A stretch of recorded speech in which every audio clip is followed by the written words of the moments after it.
Thanks, everybody. I'm so happy to be here and celebrate this part of Mississippi that's so amazing. The 5th Book Festival, thank you all for coming out. And so many people have worked so hard to make it a success. If you see a volunteer in a green t-shirt, give them a hug. They're the ones who are making this happen. And it's a special pleasure to be able to talk with my friend and hero, Natasha, and we have a kind of special kickoff. I want to tell you about a special person in the audience. Her name is Taylor Mills, and she is the Mississippi State Poetry Out Loud champion. So we complain a lot about what our government, the programs and everything, but here's one thing the government that has done correctly. The NEA-sponsored Poetry Out Loud competition teaches high school kids to memorize and recite poetry out loud. It's actually something that had fallen out of favor in education, and people weren't really doing it. And it's spreading now, and many, many high schools are taking part in it. And we have this year's champion, and she's going to come up. I'm going to give you a little introduction as she walks up. Come on up, Taylor. So fabulous Taylor Mills is a senior at Northwest Rankin High School. Yeah, I know. Yay. Okay. She is currently the team advisor for her school's speech and debate team, treasurer for thespian troupe 5727, and in theater production, her school's competitive theater class. She adores the arts and hopes to expand on this adoration for the rest of her life. Taylor Mills.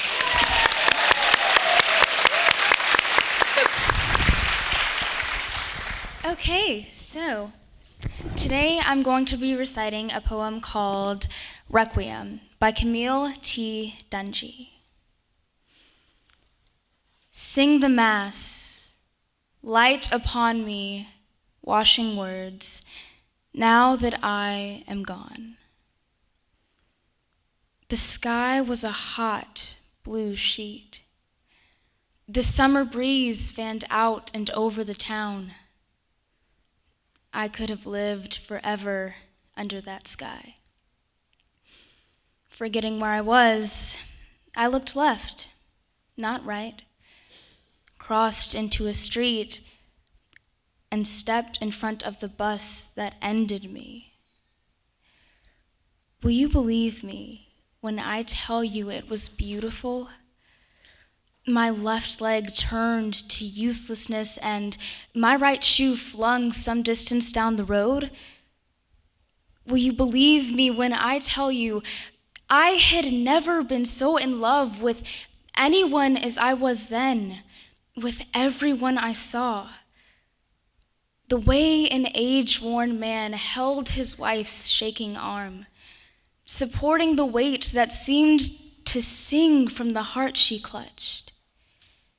Knowing her eyes embraced the pile that was me, he guided her sacked body through the crowd. And the way one woman began a fast the moment she looked under the wheel, I saw her swear off decadence. I saw her start to pray. You see, I was so beautiful, the woman sent to clean the street used words like police tape to keep back a young boy seconds before he rounded the grisly bumper. The woman who cordoned the area feared my memory would fly him through the world on pinions of passion, much as, later, the sight of my awful beauty pulled her down to tears when she pooled my blood with water and swiftly, swiftly washed my stains away.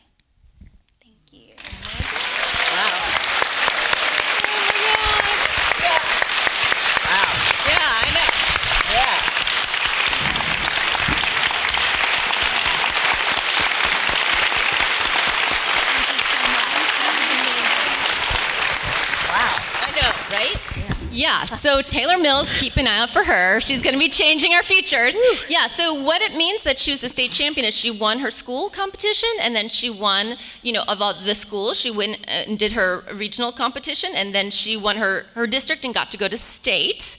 And the winner of the state competition, which was Taylor last year, got to go to Washington, D.C., all expenses paid with somebody. Taylor, who'd you bring? Oh, and your mother. Good decision, yeah. And then the winner of the national competition competes for a $20,000 college scholarship. Well, that's pretty cool. And do you want to know why I know so much about this? You might be thinking I've worked with Poetry Out Loud, and that's true. But I also have a special relationship to last year's state champion, because she's my progeny. So that was my daughter who was last year's state champion, and I got to go. Yeah, I did. Yeah, I got to go to Washington, D.C. with her. It was so exciting, and I'm like, all your life I've been taking you on trips. And finally, she took me. It was great. So it's kind of an interesting segue, and actually what a beautiful way to begin this panel, but interesting segue into the idea of poet laureateship, because here in our state, one of the things I've done is tried to recruit more high schools to participate in the program and get word out, because I think it's such a cool thing. Now, you spent 2 years as Poet Laureate of the state, or 4 years as Poet Laureate of the state, and 2 of those years you were also Poet Laureate of the nation. Right. Yeah, so how did that work out? Oh yeah, let's give her some clapping, yeah.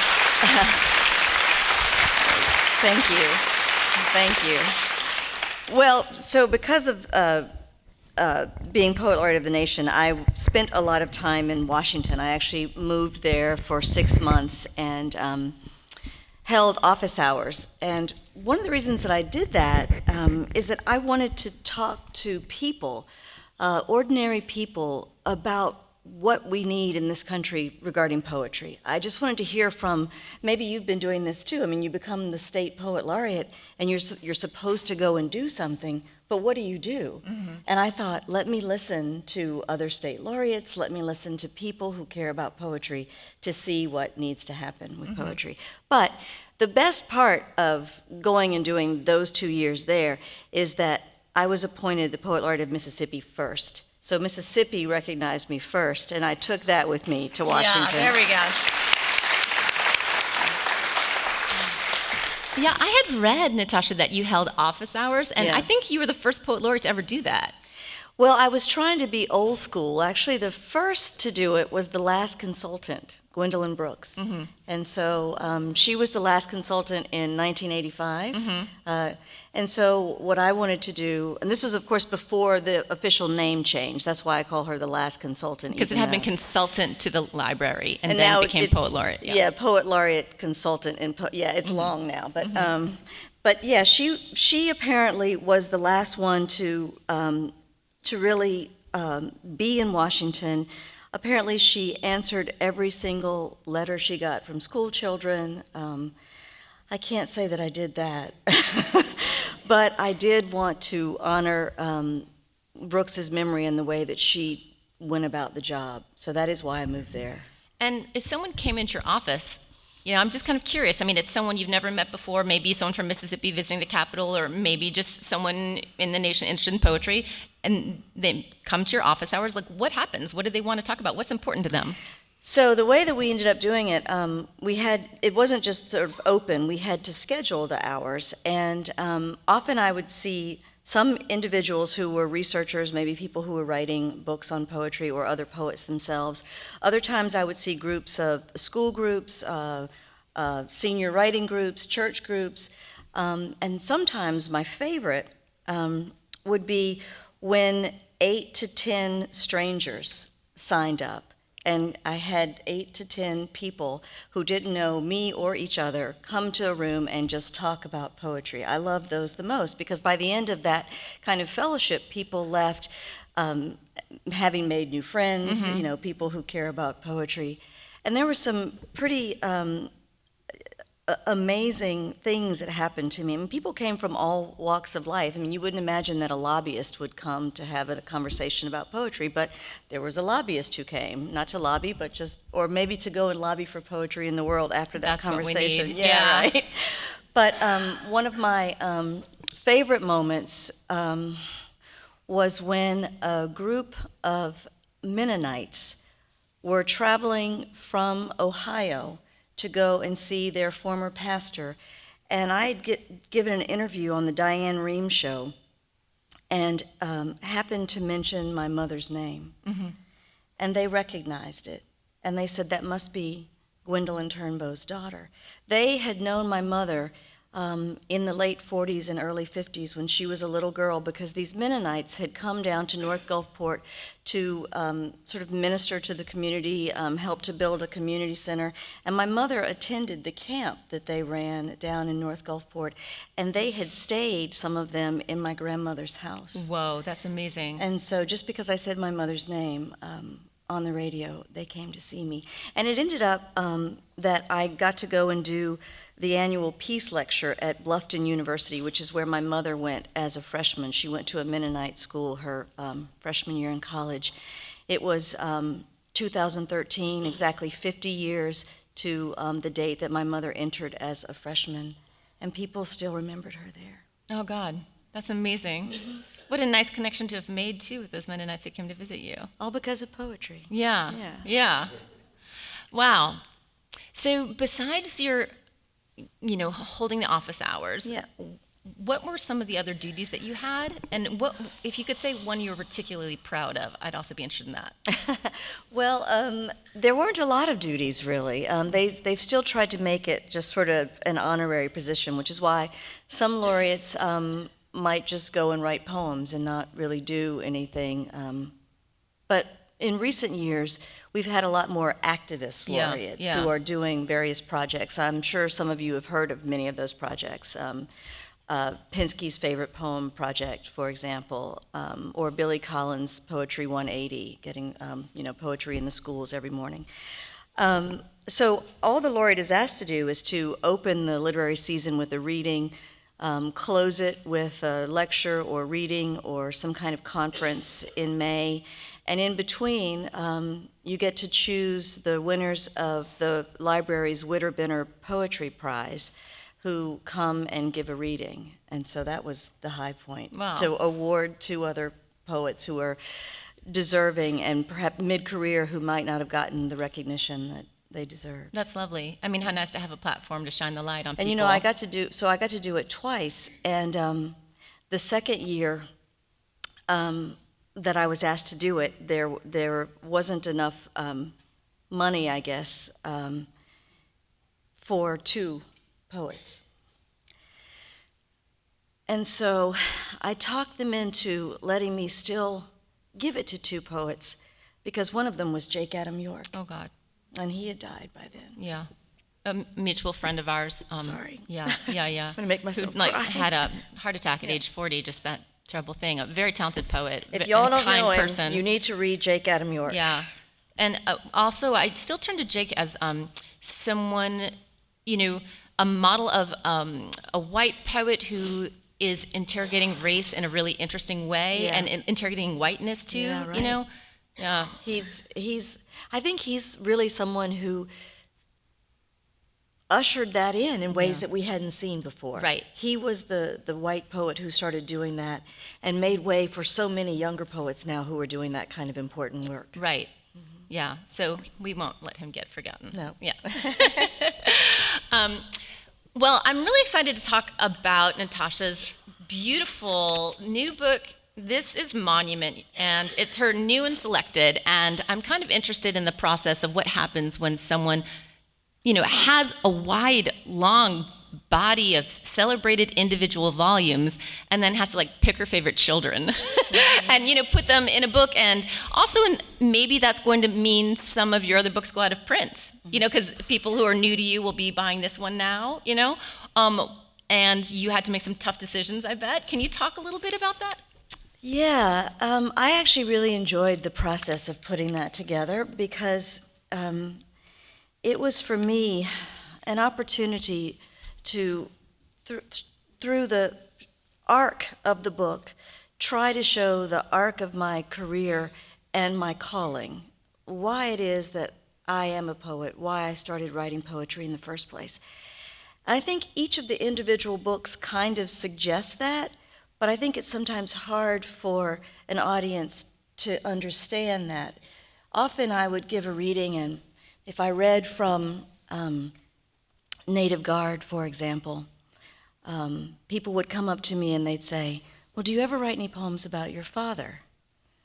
And then if I read from Thrall, people would say, "Well, do you ever write any poems about your mother?" I mean, it's as if because you're hearing just that one book I'm reading from, people don't quite know the arc. My first book is very much also about my grandmother. Yeah. I've written about my brother. I've written about everybody. But the reason that one becomes a writer is what I was trying to show, and it was very important to me because it's easy also to look at me and think I'm a writer because my father was a poet, and certainly. My father was a deep influence on me, but that's not the reason that I became a poet. I think I became a poet out of necessity and out of two existential wounds. I often talk about the existential wounds of history, of being born in a place like this in 1966 when my parents' interracial marriage was still illegal, when I was persona non grata in the eyes of the law, the very terrible beauty of this place. As W.H. Auden said in his memorial to Yeats, "Mad Ireland hurt you into poetry." Well, mad Mississippi and our terrible beauty and our violent history hurt me into poetry, inflicting my first wound. But the deeper wound came when I was 19 and I lost my mother. And the first thing I did, not long after she died, was turn to poetry to try to write a poem that could contain that insurmountable grief. I have lived in a state of bereavement my entire adult life, and this book is meant to show that. It's meant to show that arc.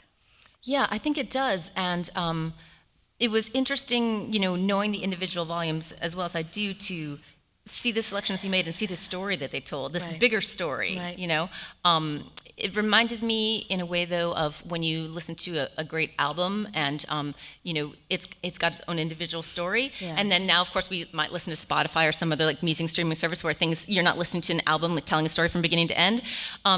So there's something gained by having this selected, but there is a little something lost too, not to be able to read every book beginning to end. I know that's not really how the world works, but... Well, the great part about it for me, as you say, making those selections and trying to create an entirely other arc. It's not just a bunch of poems from my previous book thrown in here. The books are presented chronologically, but the poems that I choose from each book are in different orders because they are trying to tell a different story. And often the first poem that's represented for each collection was the last poem in that collection. So I start in a different, But you didn't have the urge to revise the poems that you wrote a long time ago?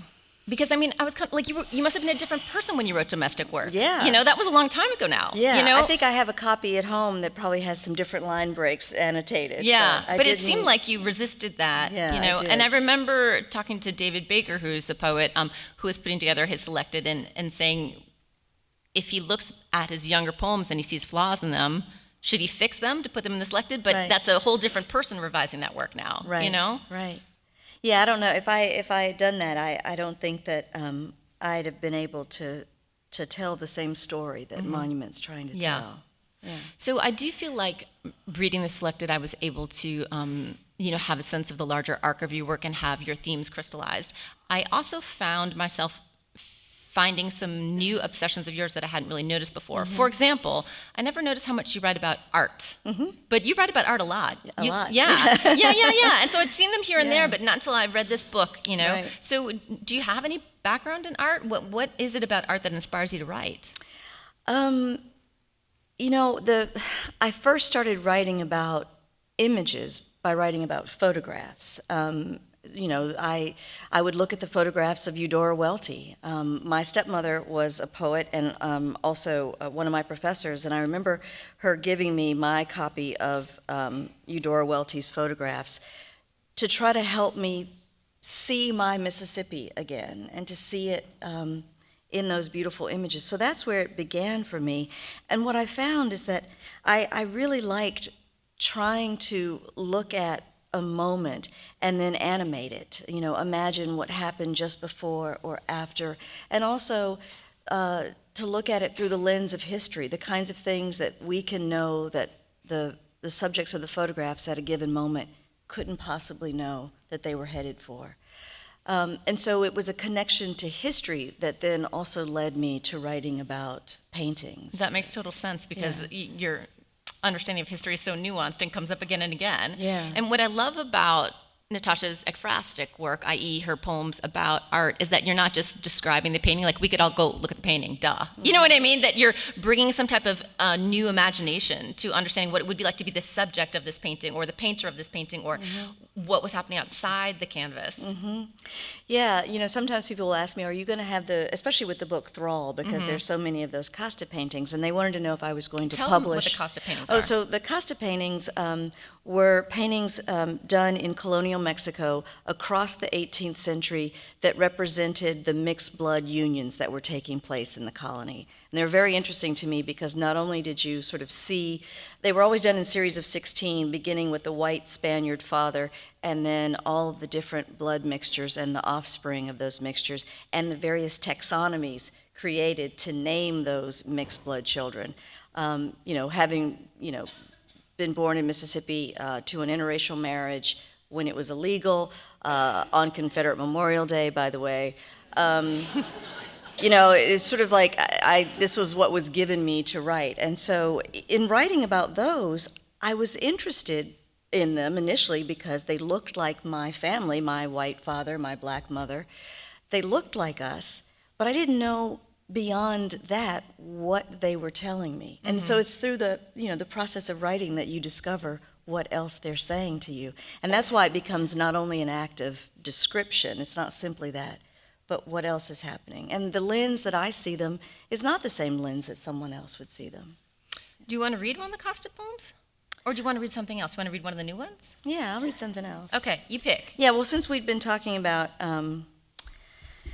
how this book is trying to show the arc of my career and my calling, there's one poem that begins a new poem, and then the final section is several newer poems. And so I'd like to read the first poem, and then if I have chance, maybe later on I'll read the last poem in the book, because I think I love that. Without anything else in between, I hope that those two poems tell you everything about why I write. But that doesn't mean that y'all don't have to go buy it right away. Okay. Do you know what Kenneth Patchen said about poetry? I'm just talking while she finds her page. People who love poetry but never buy a book are a bunch of cheap sons of bitches. Oh. Okay, y'all don't want to be that now. Beth Ann's calling you out. Okay. This is Imperatives for Carrying On in the Aftermath. Do not hang your head or clench your fists when even your friend, after hearing the story, says, "My mother would never put up with that." Fight the urge to rattle off statistics that, more often, a woman who chooses to leave is then murdered. The 100th time your father says, "But she hated violence. Why would she marry a guy like that?" Don't waste your breath explaining again how abusers wait, are patient, that they don't beat you on the first date, sometimes not even the first few years of a marriage. Keep an impassive face whenever you hear "stand by your man," and let go your rage when you recall those words were advice given your mother. Try to forget the first trial before she was dead, when the charge was only attempted murder. Don't belabor the thinking or the sentence that allowed her ex-husband's release a year later, or the juror who said, "It's a domestic issue. They should work it out themselves." Just breathe when, after you read your poems about grief, a woman asks, "Do you think your mother was weak for men?" Learn to ignore subtext. Imagine a thought cloud above your head, dark and heavy, with the words you cannot say. Let silence rain down. Remember you were told by your famous professor that you should write about something else, unburden yourself of the death of your mother, and just pour your heart out in the poems. Ask yourself what's in your heart, that reliquary, blood locket and seed bed, and contend with what it means. The folk saying you learned from a Korean poet in Seoul, that one does not bury the mother's body in the ground, but in the chest. Or, like you carry her corpse on your back. Oh. Oh my God. I love that poem. Thanks. And so the title of this selected is Monument, and there's so many ways that term is important for this book, with your looking at history and this book as a monument to the life you've lived and to the life of your mother's that was cut short too. It's a really beautiful poem. Thank you. It felt really, I think it's an odd poem to start a new and selected with, because it sets a tone that I can imagine some readers might want to turn away from, because it is difficult material. We have a hard time talking about domestic violence. It always makes me nervous, like when someone stands up like right after that and leaves. I'm hoping that, Like there wasn't a reason that they just or, left. Yeah. Like, we're not going to listen to any poems about domestic violence. But, one of the problems is that, people have so many problematic ideas about it. And so, in the beginning of the poem, I even mention a friend saying to me, my mother would never put up with that. And not realizing what a hurtful thing that is to say to someone. Or my father, constantly asking me, how she could marry a guy like that because she hated violence. So I was actually working on a memoir when I wrote that poem, and I was working on prose, and I had to turn the sheet over and just write out this. I was mad. I wanted to talk back to everyone who had said anything stupid to me about victims of domestic violence. And so that's where it begins. It's also meant to, get at what it means to carry that wound around. And it even allowed me an opportunity, and Beth Ann and I are both professors and teach creative writing and know how difficult it can be to deal with students' material and want to encourage them. And I would never tell someone what to write about or what not to write about. That professor, by the way, who told me to unburden myself of the death of my mother, that was only part of what he said. The rest of it was unburden yourself of being black and write about the situation in Northern Ireland, because he wasn't really interested in what I had to tell. And so I went and read the Irish poets, particularly Heaney, and particularly his North, which helped me write my South, which helped me write Native Guard, which you all know what happened with that book. So unburdening myself of the death of my mother and of being black. Mm-hmm. Who would tell someone not to write? Well, thank God he did, because we got Native Guard out of it. Exactly. Thank you, Professor. You have to push back. And so that poem is about pushing back against all those kinds of things. Yes, I love it. And so interesting, you were just mentioning writing nonfiction, because Natasha also has a really great book about Katrina and the aftermath of Katrina. I see a lot of heads nodding. I think this room is filled with people who probably know your work better than you know your work. But I saw in your, of course this is poems, so there'd be an easy decision not to include prose, but you don't have Beyond Katrina in this book. Was it just for that reason, because it's some prose? Well, I have the poems from Beyond Katrina. I was only going to do poems here. Yeah. And are you, because sometimes I think about how strong your characters are in your poems, that you really go deeply into the interior life of people you're writing about, like your grandmother or, all your characters. Have you ever tried fiction, or is that not what you want to do? Well, I once thought I wanted to. Mm-hmm. I went to graduate school thinking I was going to be a fiction writer. Really? At UMass you did? No, Hollins. First, Hollins. Oh, that's right. I learned very quickly that I was not. Well, again, that's good for us that you figured it out. Yeah. I had a good teacher who said to me, "Oh, Tasha, you're a poet." And I said, "Okay, I'm going to stick to poetry then." Oh, so you got a good teacher too then? Yeah, she was a fiction writer. Oh. Funny. Oh, wow. And so what are you writing these days? So I just finished a memoir that took me a very long time to write. Tell us about it. It is about my mother. Yeah. And it's interesting to think that you would write a whole book of poems that, is trying to deal with that loss. But as you know, there's another way that the story can be told in prose. Did you find that different things came out with the vehicle of the sentence as opposed to the vehicle of the line? Well, yes. It was harder to, how to put this? It was harder, I couldn't have a mask. Mm-hmm. When you write a poem, the form of it, the artifice of it, allows for a kind of mask.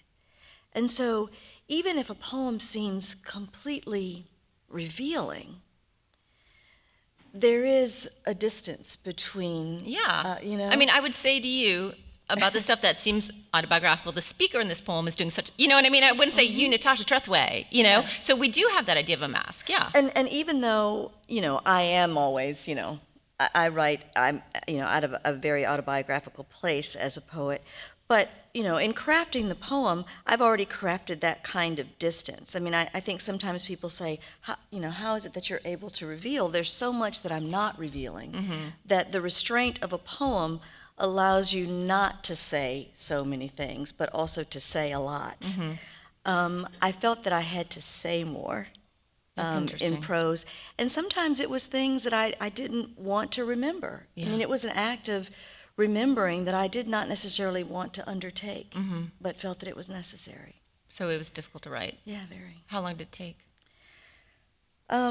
Several years. Yeah. I've been sort of supposedly working on it since 2012, maybe.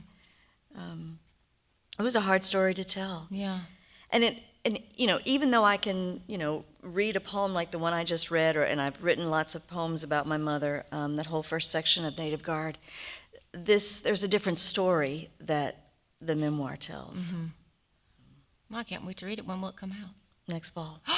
So you can come back to the book festival. Yeah. Oh, you heard it here. You heard it here. We did it. I hope this is being recorded, Wow. And, I really will think of it as a companion to Monument. It's called Memorial Drive. Oh, nice. Well, I'm just now thinking how interesting it would be to teach them side by side in the classroom, and what the art of poetry can convey and what nonfiction can convey with the same subject matter, maybe. Right. Yeah. Right. So maybe would you read us one more poem? Yeah. So. And I'll let you all think about a question or two. I know you guys have some, so in a minute I'm going to turn it over to you so you can be thinking. So this is after a painting. It's after Miguel Cabrera's portrait of Saint Gertrude, 1763. Articulation. In the legend, Saint Gertrude was called to write after seeing in a vision the Sacred Heart of Christ. Cabrera paints her among the instruments of her faith. Quill, inkwell, and open book, rings on her fingers like Christ's many wounds, the heart emblazoned on her chest, the holy infant nestled there as if sunk deep in a wound.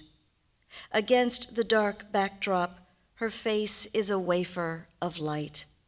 How not to see in the saint's image my mother's last portrait, the dark backdrop, her dress black as a habit, the bright edge of her afro ringing her face with light.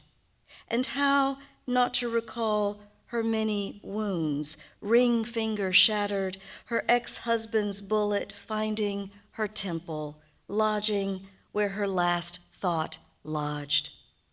3 weeks gone, my mother came to me in a dream, her body whole again, but for one perfect wound, the singular articulation of all of them, a whole center of her forehead the size of a wafer, light pouring from it. How then could I not answer her life with mine, she who saved me with hers? And how could I not, bathed in the light of her wound, find my calling there? Whoa. Wow.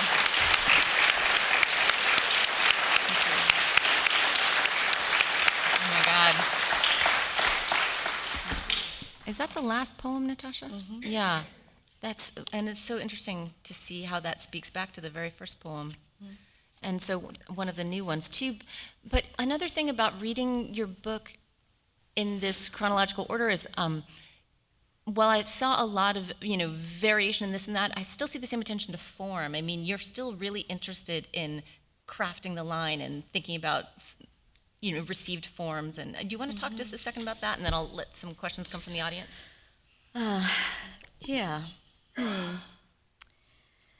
I think it is about restraint. Mm-hmm. And it seems to me that those received forms, and also the sort of the invisible forms that we create that still have some kind of order that we give to them, that is so necessary for me to contain my material most of the time. Yeah. I think it would be really easy for it to get unwieldy. Mm-hmm. I mean, how to write a poem when you live with grief that's also about resilience and joy, unless you have some constraint. Mm-hmm. And the formal constraints are the ones that allow me to not be weeping when I'm writing a poem. Yeah, totally. See this, because I'm just talking, I don't have a formal constraint that can prevent it, but in the poem I have something else. Yeah, I understand that completely. Yeah. It's one of the great gifts of art, right? And one of the paradoxes that by not allowing yourself to do stuff, you are able to accomplish something remarkable over the top or around the side, or however, the formal constraint of a sonnet, you're working with rhyme, you're working with volta, whatever, and you think it's going to keep you from saying what you really want to say, or beginning students think that. Right. And then what they realize is the form actually tricks them into saying what they wanted to say. Exactly what you needed it's like and wanted magic. to say. Exactly. Yeah, exactly. Right. Well, thank you so much. I love that you read that poem. It's really super beautiful. Thank you. So could we have some questions from y'all? And I see one back there. Go ahead.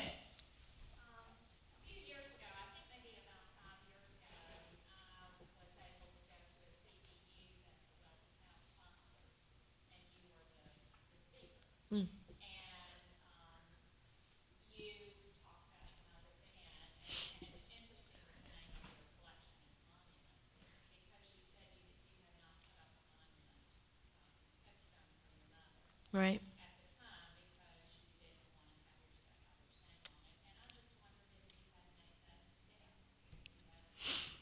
Did everyone hear that question? Yeah, it's a good I'm just going to question. go ahead and repeat the question. Okay. So the lady who asked the question went to the Eudora Welty House where Natasha Trethewey was the speaker about 5 years ago. And during that talk, Natasha mentioned that she hadn't put up a monument for her mother. And now, of course, the title of this new book is Monument. I'll let you take it over. So at the time that I was talking about that, one of the reasons that I did not put the monument on my mother's grave is that when she died, even though she was divorced from her second husband, she still had his last name. And I suppose it wasn't very imaginative to me that I couldn't think of any way to do this. I didn't want to put my father's name, my name, her first husband, because that wouldn't acknowledge my brother. And my brother has the last name of his father, the name that she kept. It never occurred to me that I could put her maiden name on there. And so this is sort of something I had started talking about because it was also connected to when my book, Native Guard, came out. And when the book came out initially, the dedication was for my mother. That's what it read. And then when the book got so much attention, what I realized is that I had created a monument in words, a lyrical monument to Natasha Trethewey's mother, because I still hadn't said her name. So it was almost like I had erased her yet again. So there's nothing on the landscape that bears her name. And then even this book that was supposed to be a monument to her did not bear her name. And so when they reprinted it, I added her maiden name to Native Guard. And this is the thing I was talking about on the Diane Rehm show that the Mennonites heard and came to see me. So just because I spoke her name finally, she was kind of returned to me because they remembered her. So I hope that Memorial Drive is an even bigger monument to who she was, but I still have not put that stone there. I'm not sure why. But I want to say, from Shakespeare's sonnet number 3, thou art thy mother's glass, and she in thee calls back the lovely April of her prime. I am a living monument to my mother.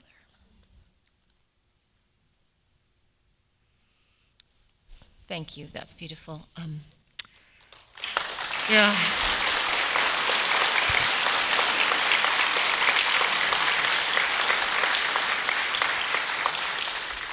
And there's so many folktales and myths where the naming of someone, like calling someone by their true name, is what brings power back. And, even in your story, I see that, It's really beautiful. Let's have another question.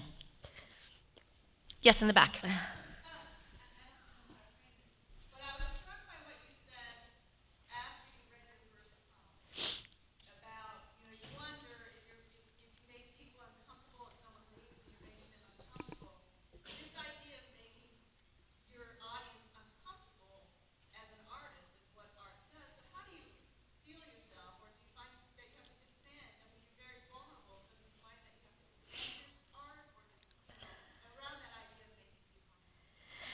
I'm so glad you y'all asked hear that one? question. Yeah, they heard it. Okay. I'm so glad because this is the perfect moment to get to tell you. I often worry about that because, of course, me, Natasha, sitting before you, I want you to like me, but that's not what's important when I'm writing. And it took me a long time to be able to separate my sort of, ordinary desire just to be liked from the real necessity to say what has to be said. And the person who helped me do that, and I do it all the time, is to channel my inner Toni Morrison. Because I think that if she really cared whether we liked her or not, she wouldn't say what she said. And so I think of her, and that's what lets me do it. Yeah. The idea of not needing to be liked in your work is such an important place to get to because it allows you to tell the truth that ironically lets people like you. Yeah. You know what I mean? Right. As long as you're trying to be liked, no one's going to like you because Right. you're protective. But, you have a poem in this book about being with your father and writing his elegy while he's alive. Yeah. And there's a really brutal honesty in that poem that's it's amazing. Yeah, that was a difficult poem because bet.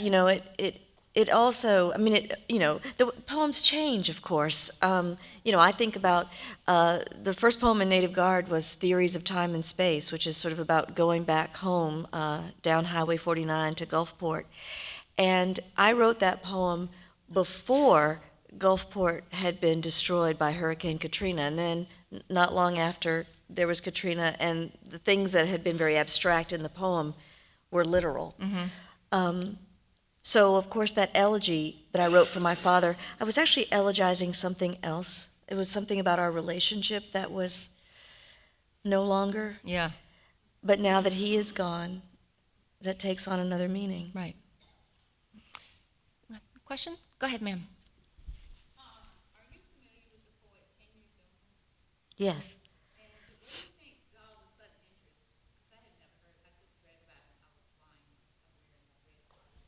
Do you want to restate the question? Yeah, I didn't realize there's The question's about the poet Henry Domus, and Yeah, She was I wondering didn't realize that there was why so much interest in a him new now. resurgence of interest. Uh-huh. Wow.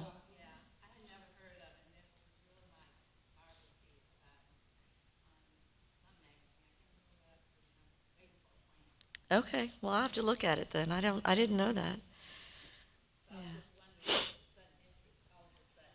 Yeah.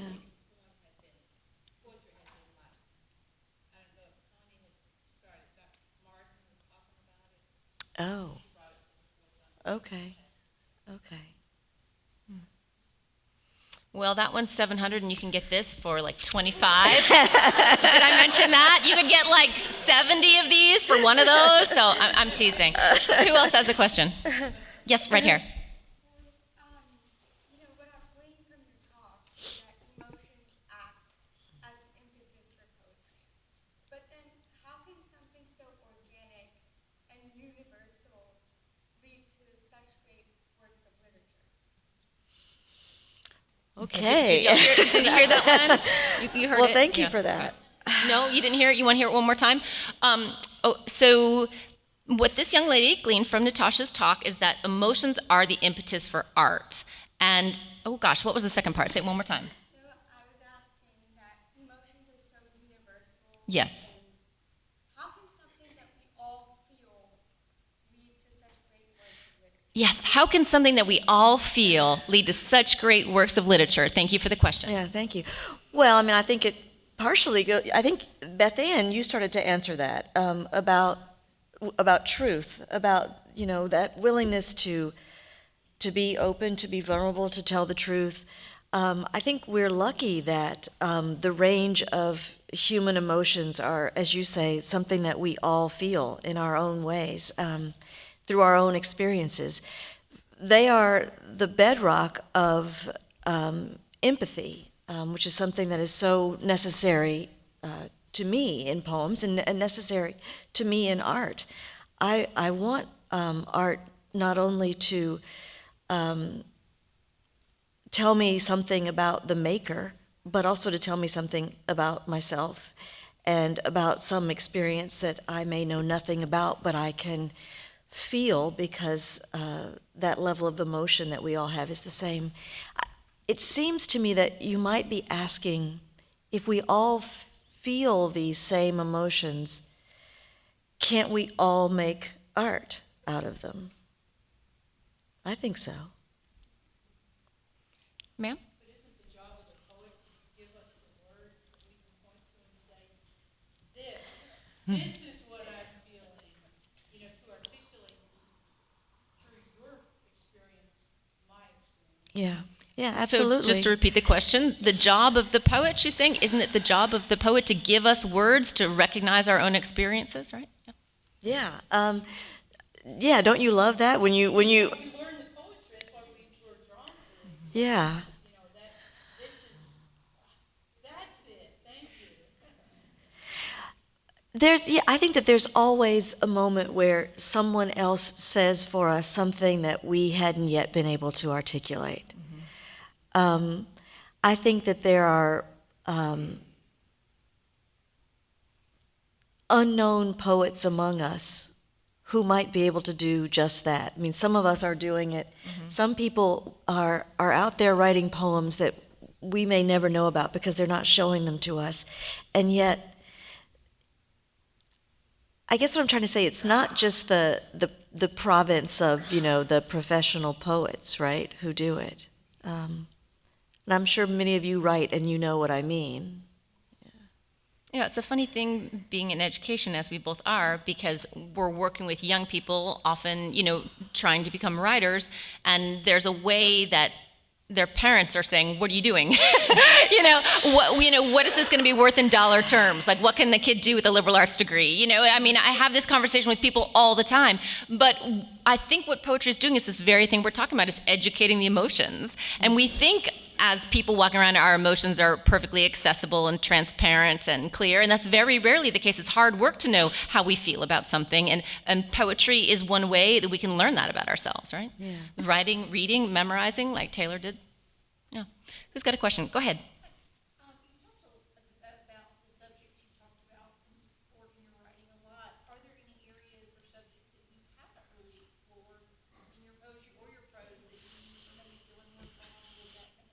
So I'll just repeat the question. Natasha's spoken a little bit today about the subjects that she returns to. Is there anything she hasn't written about that she would like to? Well, I don't know. I'd have to say, years ago, I was having this conversation with the poet Charles Wright, who's one of my favorites.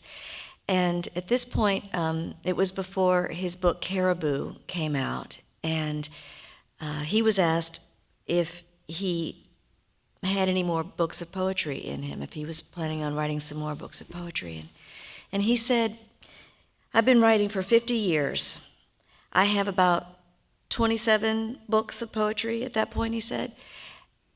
I've been writing the whole time from my same obsessions, and I found about 7 or 8 different ways to do it.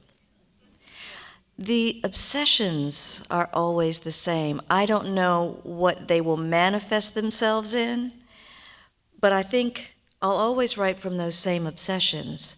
I just don't know if I'll, write about a hydrangea, and that'll be a way of getting at that obsession, or a hamburger I ate or something will be a way of getting at it. I don't know. Last question. Go ahead, Madi.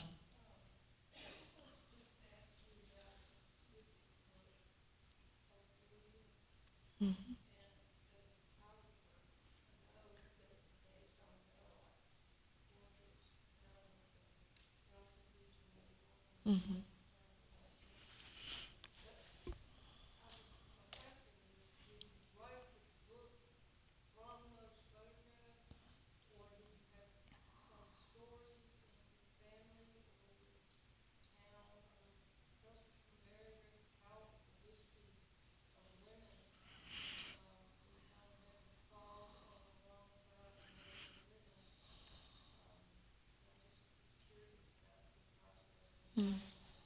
Yeah, well, thank you for that. So briefly, the photographer, Maudie Schuyler Clay, whose work you should all look up, she photographs here in Mississippi, was asking about Natasha's book, Belloc's Ophelia. And it's a book of poems based on photographs taken by the photographer Belloc in some of the houses where sex workers were in New Orleans, and gets into the mind of some of the people that he photographed. Mm-hmm. So I was interested in being the object of a gaze. Growing up in the Deep South here, both in Mississippi and in Georgia and in Louisiana, I was constantly being stared at. And when I wasn't being stared at, someone was saying, "What are you? What's your heritage?" They were always trying to figure out, because I defied some expectations they had, and they didn't know. And so when I was in graduate school, and I had that professor who, wanted me to unburden myself of, the death of my mother and being black, he was telling me not to write about, some of the things that I was given to write about. And so I wanted to find a way to write about what it meant to be looked at, to be the object of a gaze, not necessarily the subject, even though, and having one's own subjectivity. And that's when I discovered the Belloc photographs, these women who, many of whom, in the octoroon houses would have looked white, might even have passed for white, but had this idea of the taint of black blood, that one-drop rule, who might be able to sort of, speak for me about my own experience, and yet do it as if I weren't writing about myself, but that I was writing about history. So when I found those photographs, I wrote from looking at those photographs, but out of my own experience. Not being a prostitute in a brothel, just to be clear. There's a moment for example, in one of the poems, in Storyville Diary, where Ophelia, my character, is remembering her father. And her father was her white parent. And she talks about how he would come and when he would visit her mother, who was a sharecropper, he would look at her teeth, open her mouth to show the teeth, and, sort of check her as if she were, cattle. And then, she'd recite her lessons to try to impress him. That came from my own experience with my father. And when I would see, my parents were divorced, so I would see my father every summer, and we'd be driving down the road, and one of the first things he'd do would grab my hand and turn it over and look at my fingernails to see if they were clean. Now, maybe parents just do this, but because I was a black daughter and there was a white father and I didn't always see him, it was already embedded with so much of our American history around race and difference that I felt inspected in a certain way, and I gave that to that character. So that the families, what comes through, I give to the character, but I started by looking at the images. I remember the moment that my father was in the audience, and I read that, and I saw his eyes get big, so I think he finally understood that the character, that father, was based on him. Thank you, my friends, for coming to this wonderful day, 5th Mississippi Book Festival. And to Natasha Trethewey, amazing. So great.